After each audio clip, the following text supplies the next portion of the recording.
మిథున రాశికి సంబంధించి ఈ 2024 నుంచి 2025 వరకు కూడా ఏ రకంగా ఉంటుందో చూద్దాం. 2024లో మీరు చేసుకోవాల్సినటువంటి వృత్తులు, వ్యవహారాలు, వ్యాపారాలు ఏ రకంగా ఉంటాయో అవి కూడా చూద్దాం. సో మిథునంలో అంటే ముందుగా మృగశిర నక్షత్రం నుంచి ఆరుద్ర నక్షత్రం నుంచి ప్రారంభమై పునర్వసు దగ్గర ఎండ్ అవుతుందన్నమాట. పునర్వసుకు ఉండదు. సో పునర్వసుకు సంబంధించి అలాగే ఒక్కొక్కదే చూద్దాం. మృగశిర అంటే ఇది ఫిలిం డైరెక్టర్స్కి సంబంధించినటువంటి నక్షత్రాలు అనమాట. మృగశిరలో టెంపర్మెంట్ ఇష్యూస్ ఉంటాయి, లీడర్షిప్ క్వాలిటీస్ ఉంటాయి. ఈ కైండ్ ఆఫ్ నేచర్ ఉన్నటువంటి నక్షత్రాల్లో మృగశిర నక్షత్రం అనేది ఉంటుంది. నేచర్స్ ఎప్పుడు టెంపర్మెంట్ ఇష్యూస్గా ఉండడం, స్పీడ్గా నాలెడ్జ్గా అంటే ఎక్కువగా డిజిటల్ మీడియా నాలెడ్జ్ని ఈజీగా గ్రాప్ చేసేటువంటి శక్తి కలిగి ఉంటారు. ఐటీ రంగంలో బాగా రాణించగలిగే శక్తి కలిగి ఉంటారు. వాక్ సిద్ధితో కానీ వాక్ చాతుర్యంతో కానీ ఎటువంటి ఒప్పించేటటువంటి ఇదే ఉంటారు మృగశిర నక్షత్రం.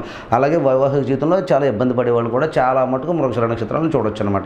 ఇకపోతే ఆరుద్ర నక్షత్రం.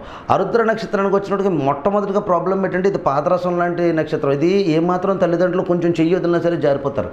సో ఆరుద్ర నక్షత్రానికి ఇప్పుడు కూడా మెంటల్ స్టెబిలిటీ అనేది క్లియర్గా ఉండదు. కన్ఫ్యూజ్డ్ మెంటాలిటీతో ఆరుద్ర నక్షత్రం ఉంటుంది. సో ఏ పని చేద్దామా అనేది ఒక స్టాండర్డ్ అండ్ స్టెబిలిటీ అనేది ఆరుద్ర నక్షత్రానికి రావడం చాలా కష్టం. స్టెబిలిటీ లెస్ లైఫ్ అని చెప్పొచ్చు. ఫాదర్తో ఇబ్బంది పడే ఛాన్సెస్ ఉంటాయని చెప్పొచ్చు. ఫాదర్తో గొడవలని చెప్పొచ్చు ఎస్పెషల్గా.